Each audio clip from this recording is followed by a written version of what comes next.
Assalamualaikum warahmatullahi wabarakatuh. Apa kabar teman-teman semuanya? Semoga sehat selalu ya dan dilancarkan semua urusannya. Baik, ini saya akan melanjutkan materi kuliahnya, pertemuan yang ke-10. Ini kita akan belajar tentang penghitungan pendapatan nasional.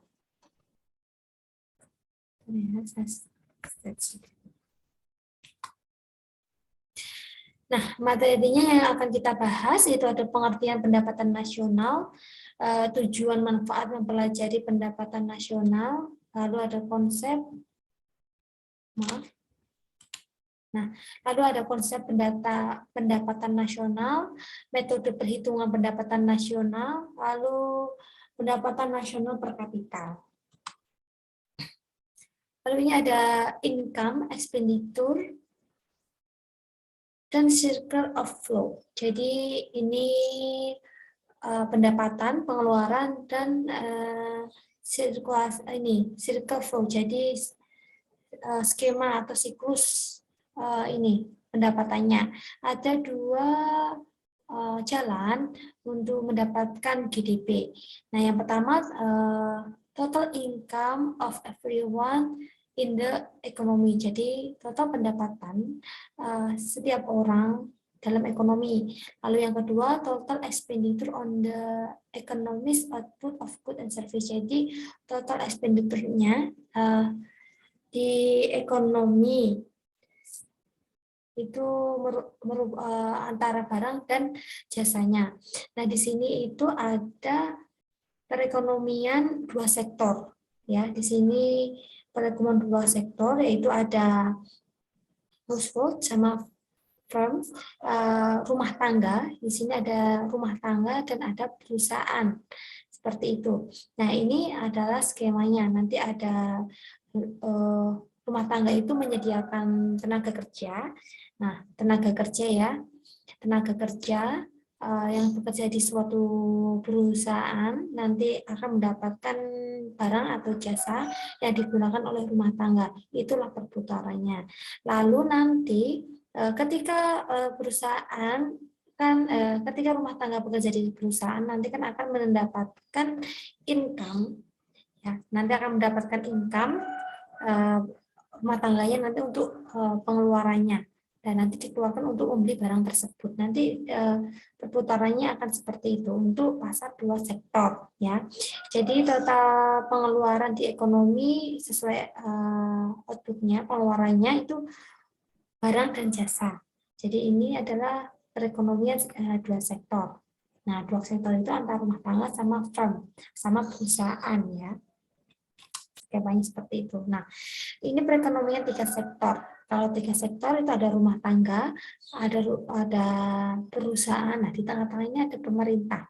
Dan ini alurnya itu sama. Nanti rumah tangga itu akan menyediakan jasa yang untuk diperlukan oleh perusahaan. Nah, nanti rumah tangga akan mendapatkan uang atau gaji dari perusahaan seperti ini, ya kan?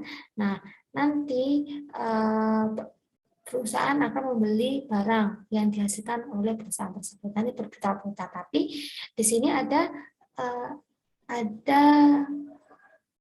ini orang ketiganya, yaitu adalah pemerintahnya.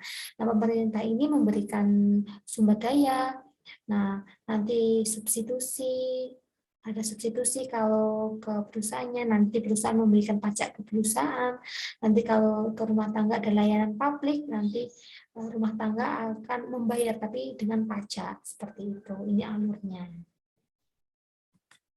Nah, model makroekonomi, pembelian barang dan jasa. Di sini ini ya, 4 sektor karena ada dunia internasional ekspor impor, itu 4 sektor. Karena dalam makroekonomi itu kan ekonomi dalam bentuk luas ya, jadi dalam bentuk luas, jadi nggak cuma dalam satu perusahaan atau satu rumah tangga aja, tapi dalam suatu negara perekonomiannya berputar-putar. Ini sama aja, jadi alurnya itu sama ya. Jadi nanti perusahaan itu akan memerlukan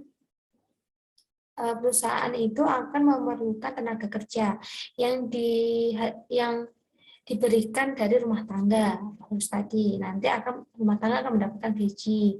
Nanti kalau pemerintah tadi nanti juga ada mendapatkan pajak, terus ada pelayanan publik tadi, terus ada pihak keempatnya lagi. Nanti ada dunia pasar internasional.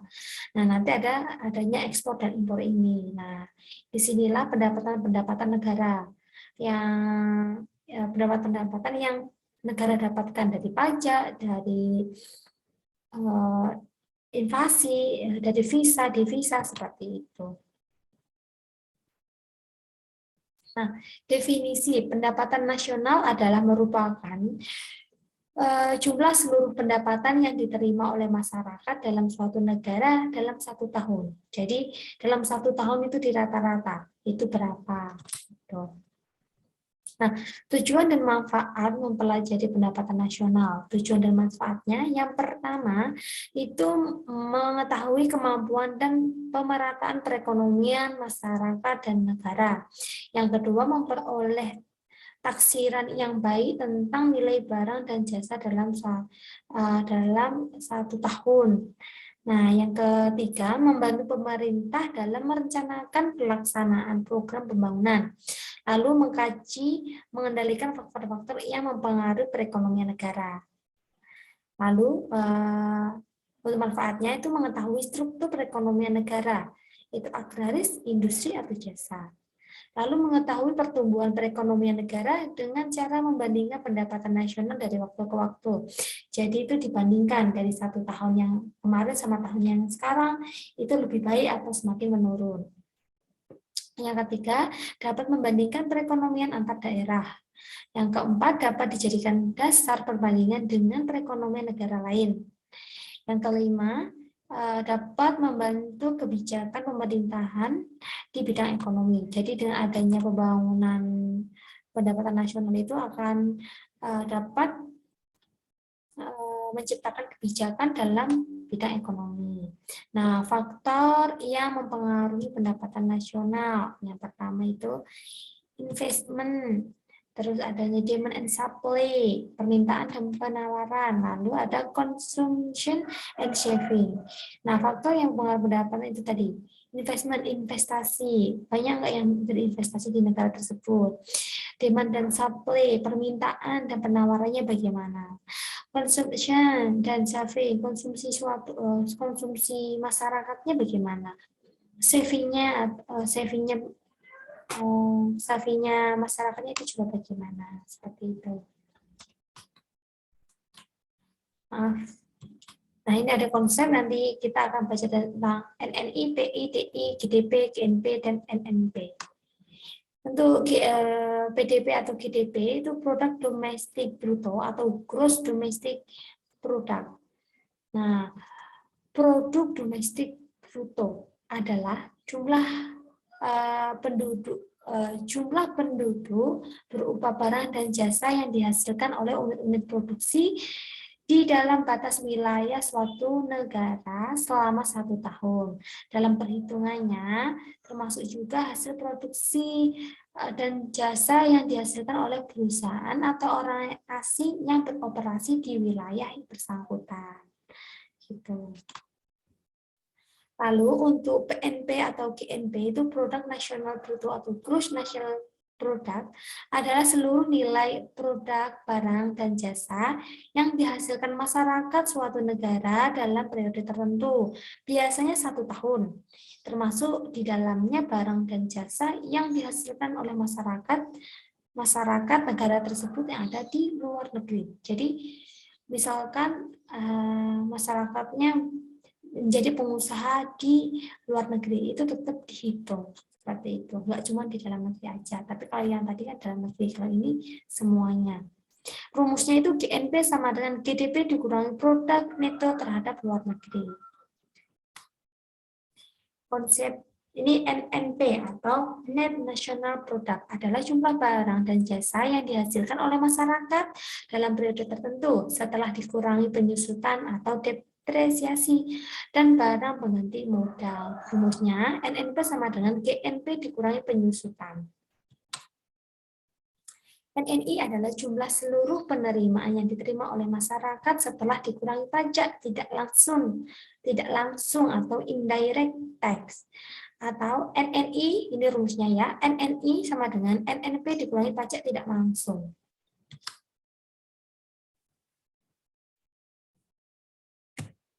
Nah, ini PI atau personal income adalah jumlah seluruh penerimaan yang diterima masyarakat yang benar-benar sampai ke tangan masyarakat setelah dikurangi oleh laba ditahan, iuran asuransi, iuran jaminan sosial, dan ditambah dengan transfer payment. Jadi rumusnya ya, PI sama dengan NNI tambah transfer payment, kurung buka kurung tutup, dikurangi kurung buka, laba ditahan plus iuran asuransi plus iuran jaminan sosial, nanti kurang itu. Ini rumus-rumusnya.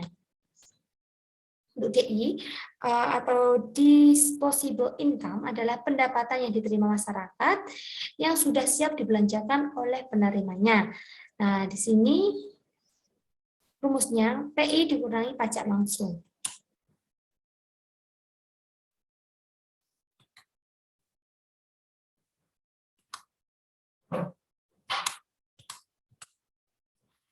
Nah, ini pola kaitannya ya. Pola kaitan GDP dengan WNI di luar negeri itu positif. Kalau dengan pendapatan WNA di dalam negeri negatif. Nah, untuk GNP dengan depresiasi nanti negatif.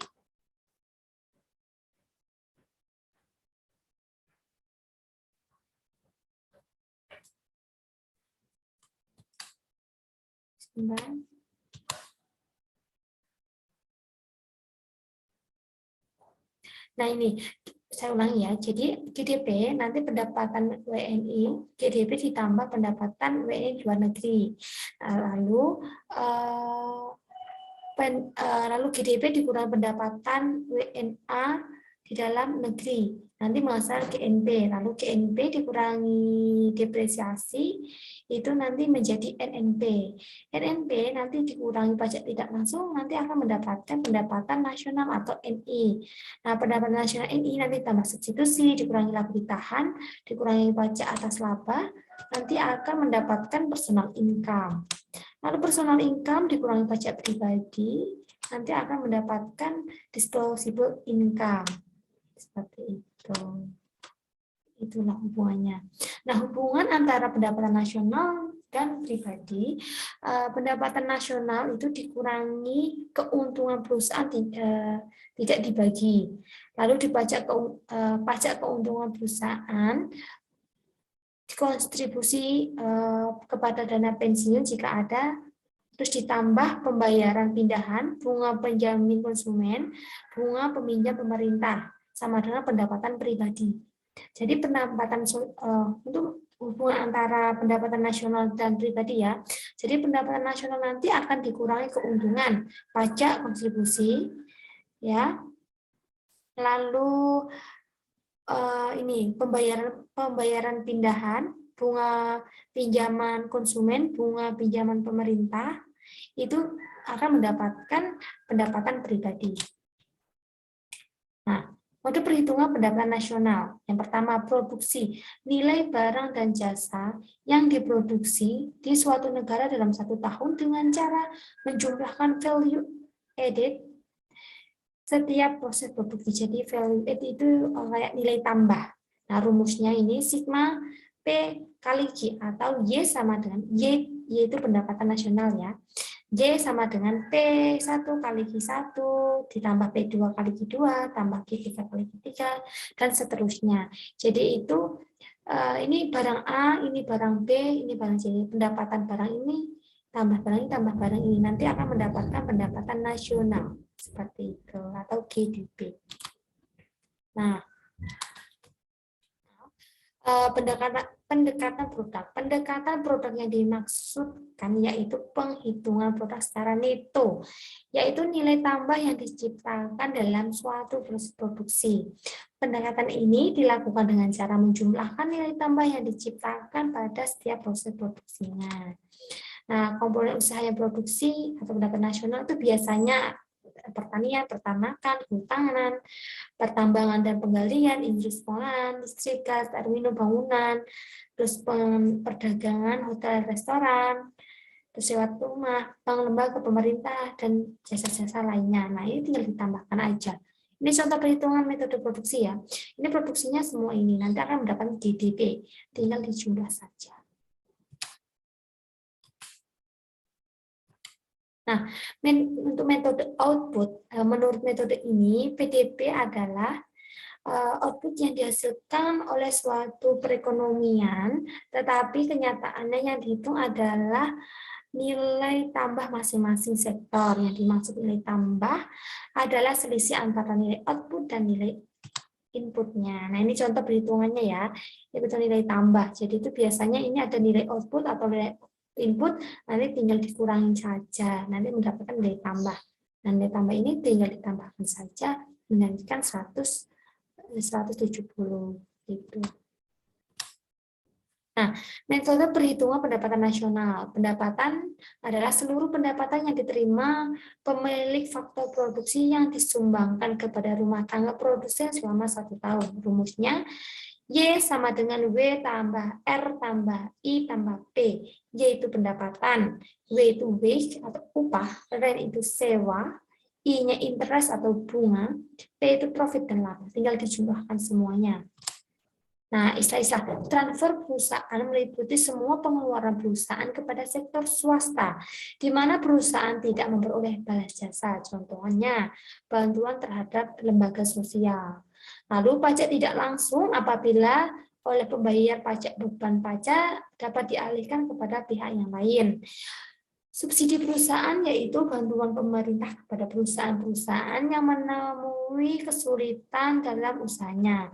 Namun dari kepentingannya perusahaan tersebut masih perlu untuk dipertahankan. Penyusutan. Nah, yang dimaksud dengan penyusutan perusahaan terhadap bangunan.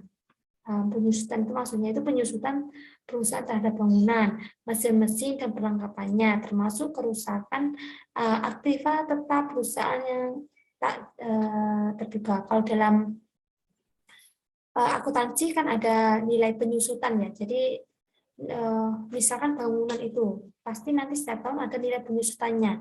Nilai penyusutan itu nanti juga bisa dihitung gitu. Nah, lalu pengeluaran adalah jumlah pengeluaran secara nasional untuk membeli barang dan jasa yang dihasilkan dalam 1 tahun dengan cara menjumlah pengeluaran RTK, RTP, RTG, RN, RTLN gitu. Jadi ini tenaga kerja, terus ada luar negeri. Nah, ini rumusnya. Y sama dengan C plus G plus I plus X kurangi M. Rumusnya pendapatan nasional itu sama dengan consumption, konsumsi ditambah government, pengeluaran pemerintah ditambah investasi, ditambah ekspor kurangi impor. Rumusnya seperti ini. Mudah sekali.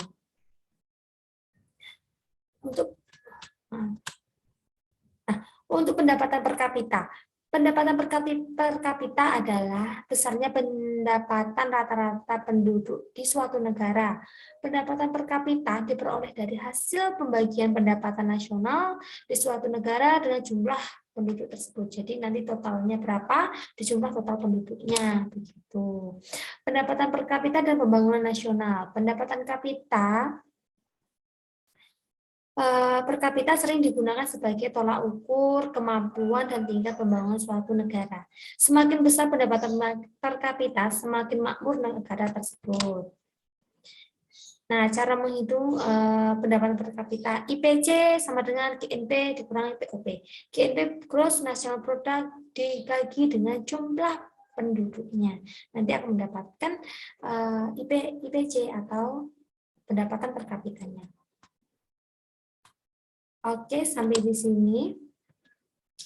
Untuk pertemuan kali ini, saya nanti kalau ada pertanyaan bisa ditanyakan di WA Group atau di Learning. Seperti itu, saya akhiri saja. Mohon maaf kalau saya ada salah kata. Wassalamualaikum warahmatullahi wabarakatuh.